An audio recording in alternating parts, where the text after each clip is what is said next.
बच्चों, पिछली क्लास में हम सर्वे विधि कर रहे थे और सर्वे विधि में भी हमने साक्षात्कार विधि को पढ़ा।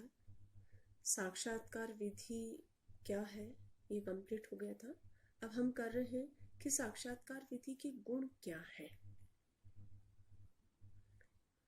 साक्षात्कार सर्वे में व्यक्तियों को बोलकर अपना विचार देना होता है, इसलिए इसका प्रयोग सभी तरह के व्यक्तियों पर किया जा सकता है। दूसरा पॉइंट है, इस सर्वे में व्यक्तियों को प्रश्नों का उत्तर देने के लिए अधिक से अधिक प्रोत्साहित भी किया जा सकता है, क्योंकि किसी कारण से व्यक्ति प्रश्नों को उत्तर छिपा लेना चाहता है। अध्ययनकर्ता अपनी कुशलता का प्रयोग कर उसे अधिक प्रोत्साहित करता है और उसे उत्तर देने में सहायता करता है। तीसरा पॉइंट है, इस सर्वे में सर्वे की अन्य विधि जैसे डाक विधि, प्रश्नावली विधि की अपेक्षा प्रश्नों का उत्तर देना व्यक्ति जल्दी पूरा कर लेता है। इसलिए इस विधि से या इस सर्वे से हमें रेलिवेंट इंफॉर्मेशन जल्दी प्राप्त हो जाती है। उसके बाद आते हैं कि अगर हम इस सर्वे को काम में लेते हैं तो इसके क्या क्या दोष हो सकते हैं, क्या क्या अवगुण हो सकते हैं, या हमें काम में लेने से हमें किन किन हानियाँ हो सकती है, क्या क्या कठिनाइयाँ हो सकती है। सभी के लिए ये पॉइंट्स है। फर्स्ट पॉइंट आता है कि इस विधि को प्रयोग में लेने से या इस सर्वे को काम में लेने से अनुसंधानकर्ता को व्यक्तियों द्वारा दिए गए शाब्दिक अनुक्रियाओं पर निर्भर करना पड़ता है।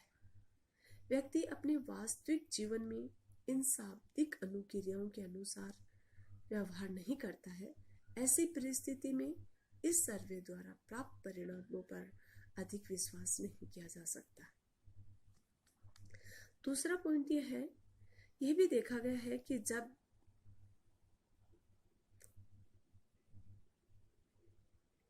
अनुसंधानकर्ता या साक्षात्कारकर्ता मिलकर कोई अध्ययन करते हैं तो उसमें आपस में व्यक्तियों के व्यवहार के बारे में इतनी अधिक विभिन्नताएं पाई जाती हैं कि उनके आधार पर किसी निश्चित निष्कर्ष पर पहुंचना बहुत कठिन हो जाता है।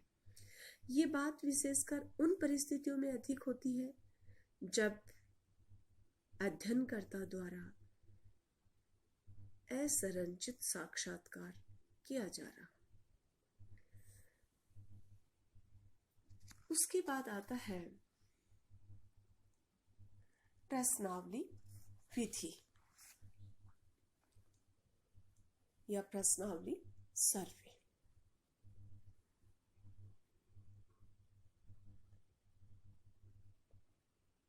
सर्वे विधि के इस प्रश्नावली सर्वे में विशेषकर डाक प्रश्नावली का प्रयोग समाज मनोवैज्ञानिकों द्वारा अधिक किया जाता है। इस विधि में अनुसंधानकर्ता जिस समस्या के बारे में अध्ययन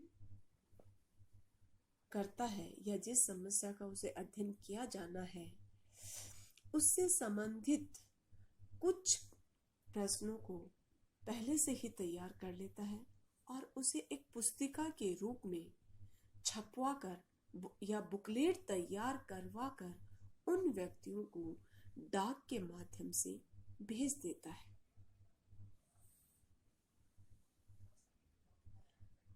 क्योंकि व्यक्तियों का विचार उन्हें प्राप्त करना होता है और वो ऐसी उम्मीद करके भेजता है या ऐसी उम्मीद के साथ भेजता है कि व्यक्ति पुस्तिका या बुकलेट के प्रत्येक प्रश्न को स्वयं पढ़ेगा और उसका उत्तर देकर पुनः अनुसंधानकर्ता को डाक द्वारा लौटा देगा।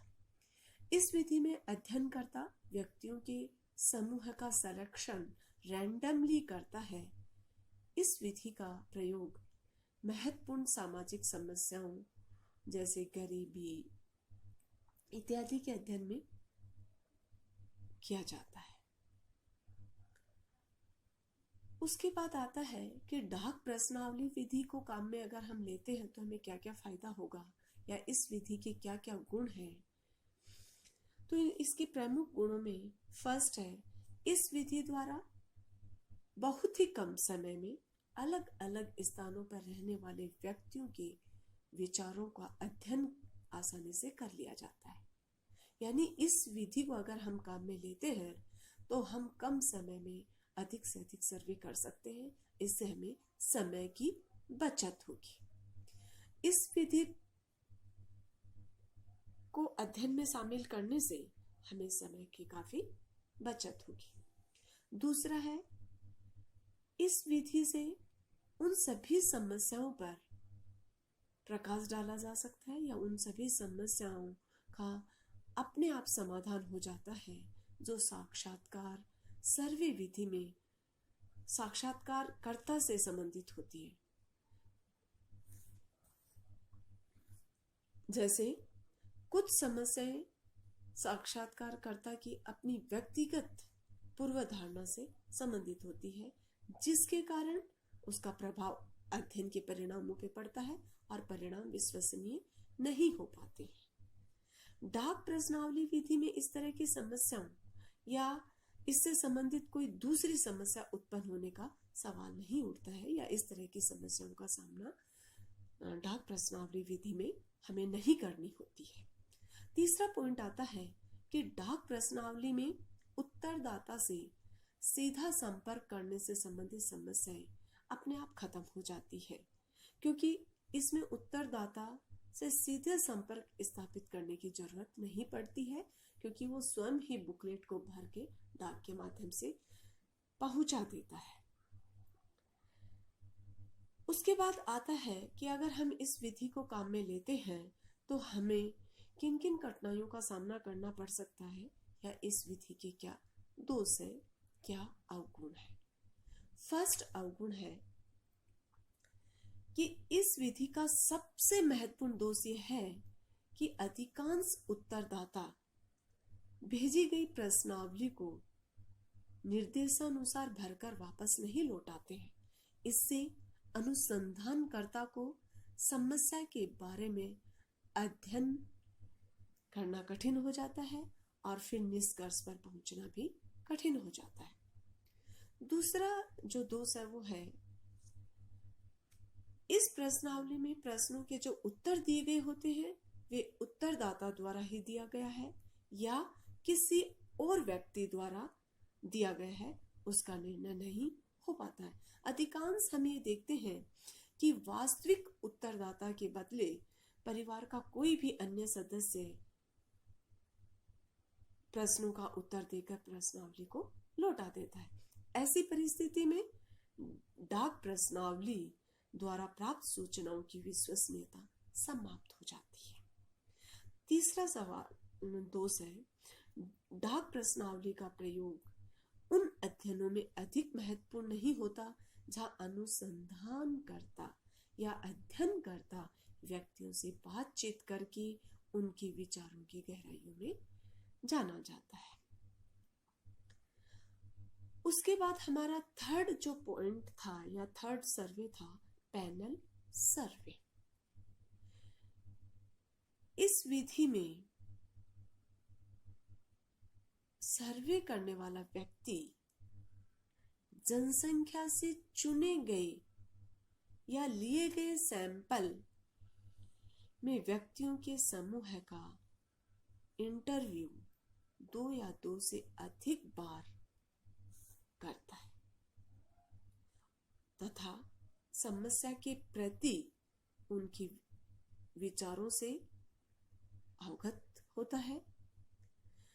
इस विधि को या इस सर्वे को हम काम में लेते हैं तो इसके 2 प्रमुख फायदे बताए गए हैं। दो एडवांटेज बताए गए हैं।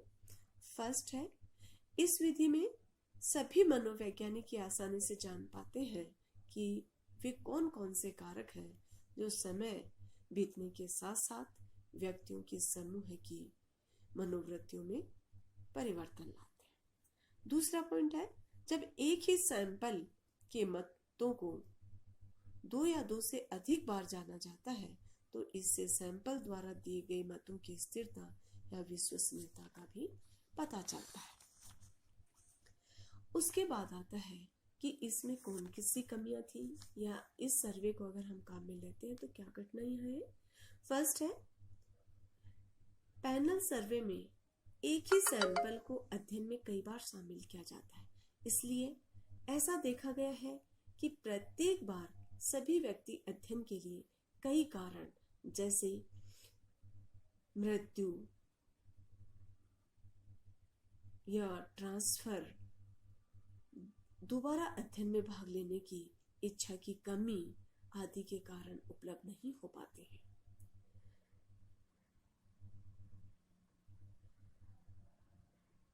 इसमें परियोजना के दो बार उपलब्ध नहीं होने के कारण अध्ययन के परिणामों विश्वसनीयता कम हो जाती है या अध्ययन के परिणाम प्रभावित होते हैं। दूसरा पॉइंट आता है, इस सर्वे में व्यक्तियों के एक ही समूह है या सैंपल का अध्ययन कई बार किया जाता है, इसलिए इससे परियोजना अधिक संवेदनशील हो जाते हैं और वे वांछित अनुक्रिया नहीं करते हैं और इससे सर्वे के परिणाम दोषपूर्ण हो जाते हैं।